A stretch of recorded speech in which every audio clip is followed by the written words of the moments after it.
Bonjour tout le monde, c'est Anis Sardit, coach sport santé. Bienvenue dans cette nouvelle vidéo. Aujourd'hui, je voulais aborder le sujet du périnée. Donc, vous avez souvent entendu, qui n'a pas entendu parler du périnée, que ce soit dans le sport, surtout ceux qui ont accouché connaissent parfaitement cette zone théoriquement parce que vous en êtes occupé, vous avez fait des cours avant l'accouchement et après l'accouchement en rééducation.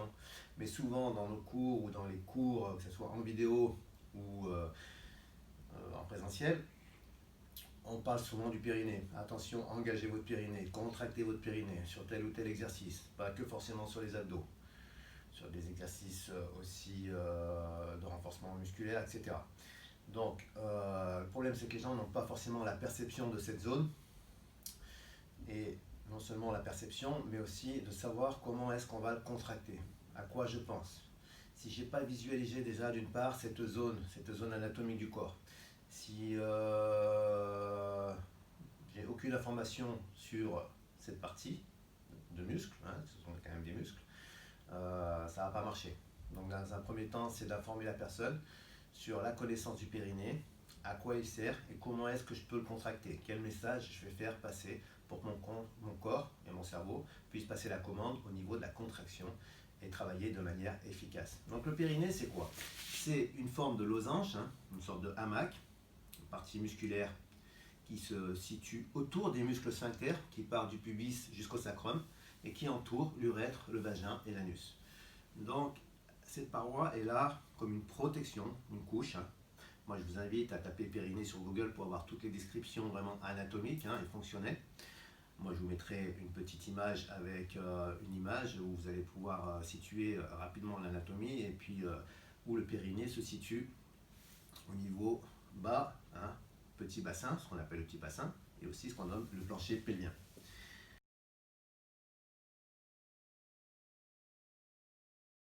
Là, il ne faut pas attendre d'avoir des soucis, parce que selon les exercices qu'on fait, forcément si on les fait mal, ça va occasionner des problèmes, selon la pratique sportive, l'intensité sportive, selon votre âge.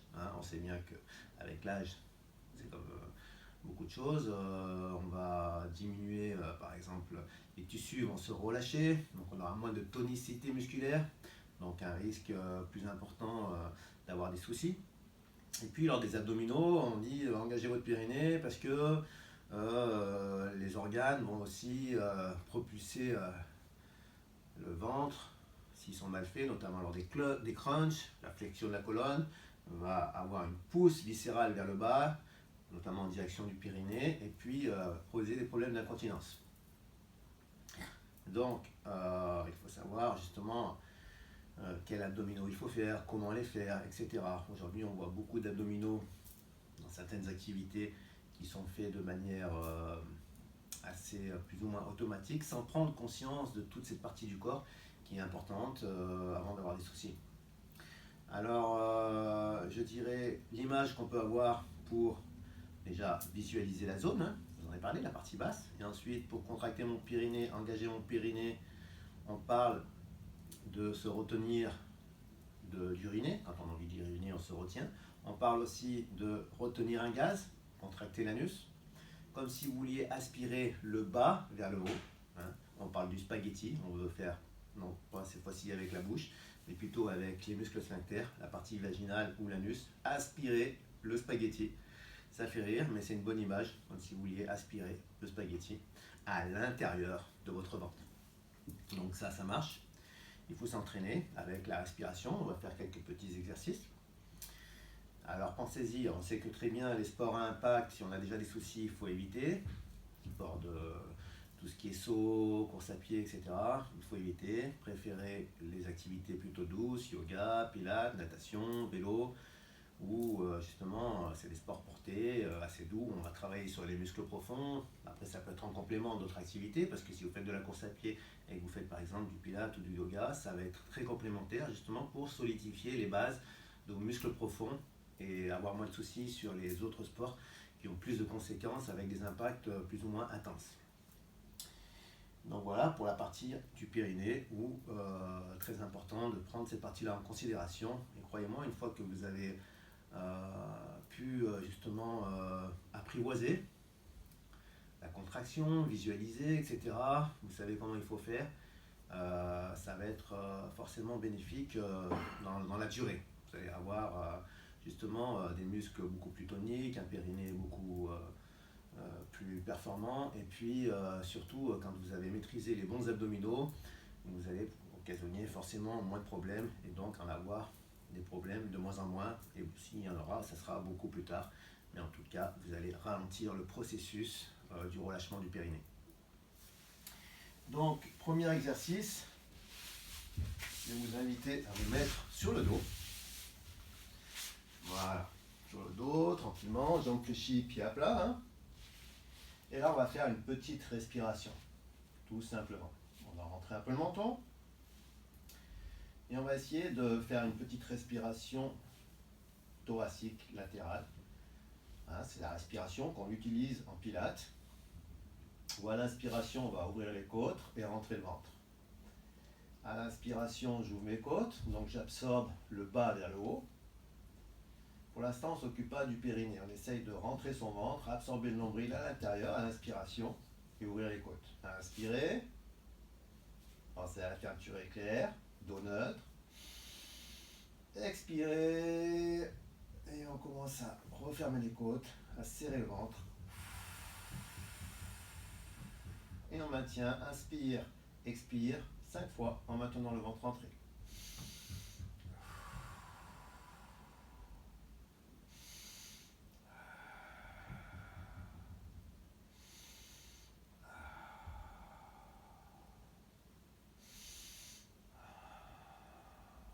Et on relâche son ventre.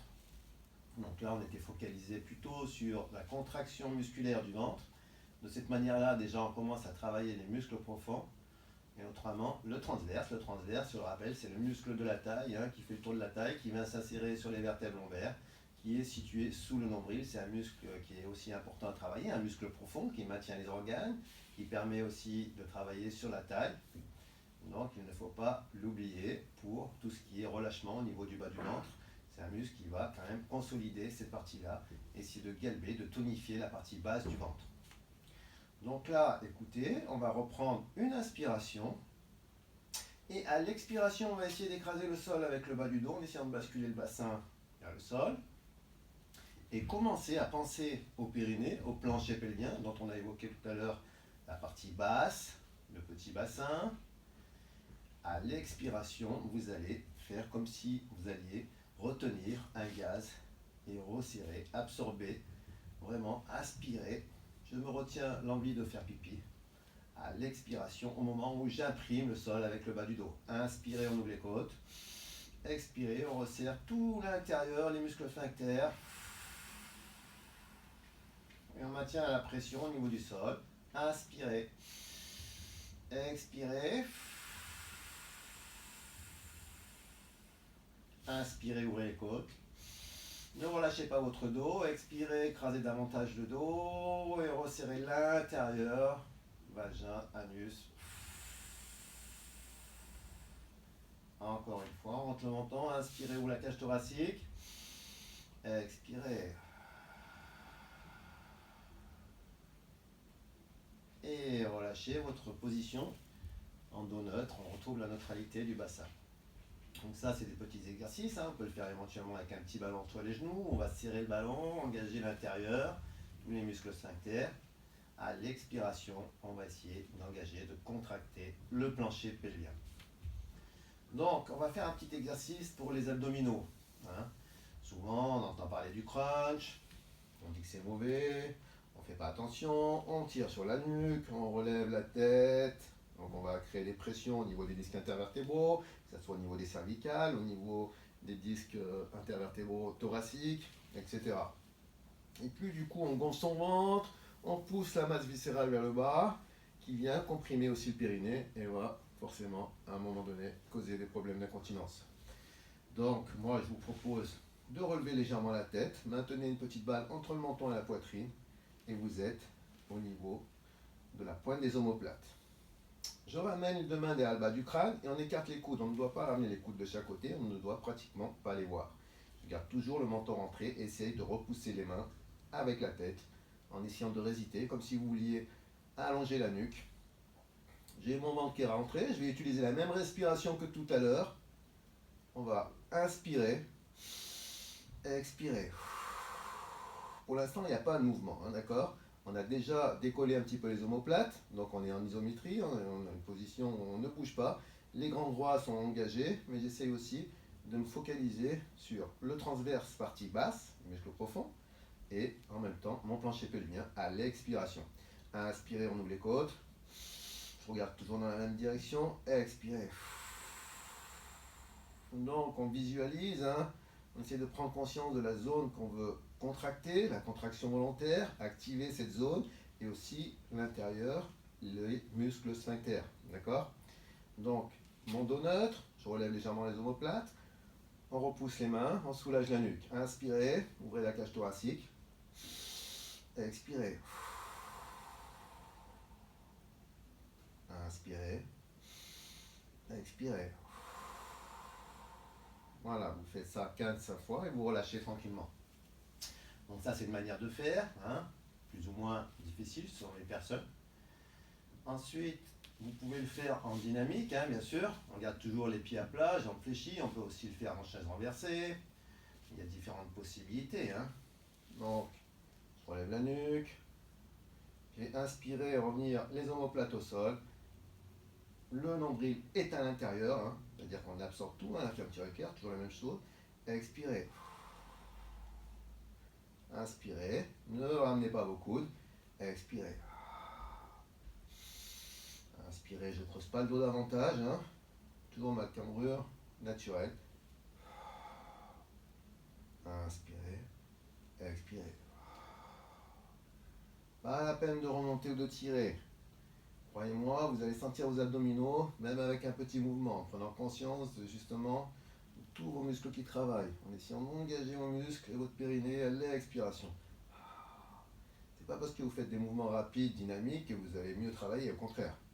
Vous allez surtout occasionner des petits soucis, que ce soit au niveau des organes, que ce soit au niveau de la colonne. Donc faites des petits mouvements. Inspirez jusqu'à votre limite. Chacun sa limite. On n'a pas tous les mêmes flexions. Au niveau des vertèbres thoraciques, on va doucement. Les mobilités sont différentes chez chaque personne. Et là, je sens les abdominaux qui travaillent en essayant de penser à la fermeture éclair et au plancher pelvien. À chaque expiration, je vais engager les muscles sphincters. Parfait, relâchez. Donc, ceux qui veulent un peu plus d'intensité, bah, ils peuvent, hein. Alors soit vous faites un gainage, hein. Le gainage est très bien, hein. C'est ce que en planche. Là, on va faire un exercice siège renversé. Et je repars de là. On inspire, expire, on repart crunch. Alors moi, je vous fais le fameux crunch, hein, que tout le monde fait, et pas forcément de la bonne manière. Mais il y a d'autres exercices qui sont beaucoup plus intéressants et forcément pas, qui sont aussi, comment dire, efficaces. Parce que attention, tout ce qui est raccourcissement de la colonne, on a souvent tendance à gonfler son ventre, à pousser les organes vers le bas. Donc si vous faites tout seul, vous n'en avez pas forcément conscience. Donc il n'est pas indispensable, hein. Ça dépend de ce qu'on recherche comme objectif. Si on est sur la performance, sur le sport santé, tout est différent. En fonction de votre objectif, vous allez forcément avoir un travail différent, mais même si on est sur la performance, il y a quand même des choses qu'on peut faire sans avoir des conséquences plus tard.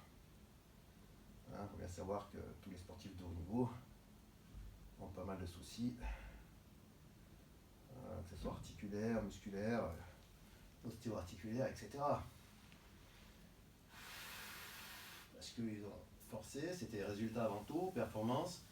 Et bon, ben voilà, c'est un choix, parce que forcément, il faut passer des étapes. Mais on peut quand même faire attention en prenant en considération pas mal de choses pour pouvoir être en bonne santé aussi plus tard, parce que si on a mal partout entre 50 et 90 ans, c'est pas top. Donc voilà, prenez en considération tout ça, visualisez, ressentez, faites-le tranquillement. Il y a d'autres abdominaux qui sont possibles de faire, hein. Moi j'en fais pas mal, moi-même aussi, j'en propose pas mal dans mes séances, mais en fonction des personnes. hein, en fonction des capacités, de l'âge, etc. On ne peut pas faire tout et n'importe quoi. Donc pensez à ça, essayez, testez, et puis vous me direz. Faites-moi vos retours et j'espère que cette vidéo vous a apporté conseil. En tous les cas, ce fut un plaisir et portez-vous bien. Bye bye.